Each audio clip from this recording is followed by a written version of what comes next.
There is a solution for reaching the vast unreached places of the earth. There is a remedy that will completely turn the world upside down and revolutionize the entire workings of the church. It is aim lower, think smaller, give up, and go have a cup of coffee. I know you're thinking, amazing, why didn't I think of that? But to fully understand the depth of this life-changing statement, you need a bit of background. Our sun is but one of billions of stars in the universe, and our world is but one of the smaller objects circling that sun. On our planet, there are over 2 million different species identified so far. Half of the species on Earth are insects. There are 10,000 species of trees and 15,482 different kinds of fish. Our planet is teeming and alive, and yet despite our best efforts to search the stars, not an ounce of life has been discovered anywhere else, not even the tiniest bacteria. Nothing. But as a human, the entire message of the Bible, Jesus, salvation, and everything else that we call the gospel was written for you and for every other human being. The only problem is that not every human has had a chance to hear it yet.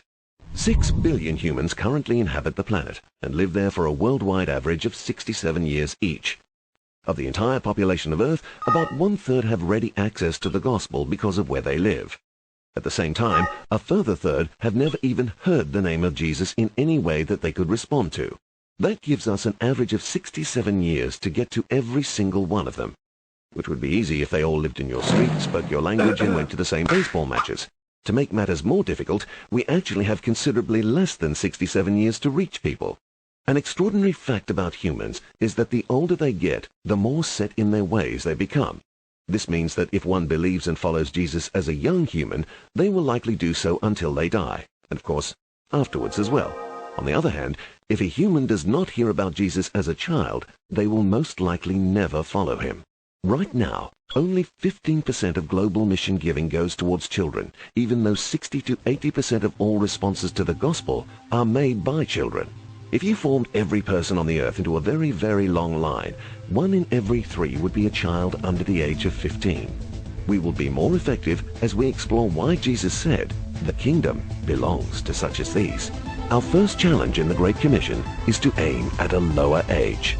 We must aim lower. It is said in the Gospels, "The harvest is plentiful, but the workers are few." Already across the world, many are seeing that there is a role that children and young people play as workers in the harvest. Leadership does not start at 30 years of age. It starts as a child and a teenager. Children may not know everything as an adult does, but by using their knowledge of the gospel and the enthusiasm of youth, they are able to pray, to share, and to serve in their way. As the human population rapidly grows worldwide, there is an increasing number of children and a decreasing proportion of adults. The only way to keep up with the worldwide boom of children is to equip other children to reach them. It is said, "You have hidden these things from the wise and learned and revealed them to little children." Think smaller. When you look at the church throughout the whole world, you'll see some parts that are well-equipped, well-resourced, and relatively wealthy, and yet have little or no growth. Conversely, you'll see other parts that are growing quickly with great energy but have few means and no wealth.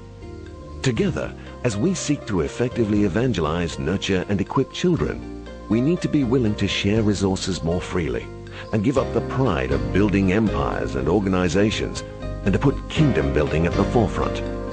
Whatever it is that we need to give up for the sake of the kingdom, let's give up. It is said that the body is a unit, though it is made up of many parts, and that Christ is the head. No one part can do the job alone.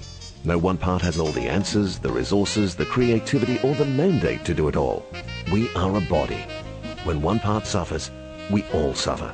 To accomplish the Great Commission means having a cup of coffee with someone from the church down the road. Talk to them, partner with them, become prayer partners with a struggling church across the globe. We are part of the same body. We are on the same team. Go, have a cup of coffee. A large part of the Great Commission will be accomplished when we aim lower, think smaller, give up, and go have a cup of coffee.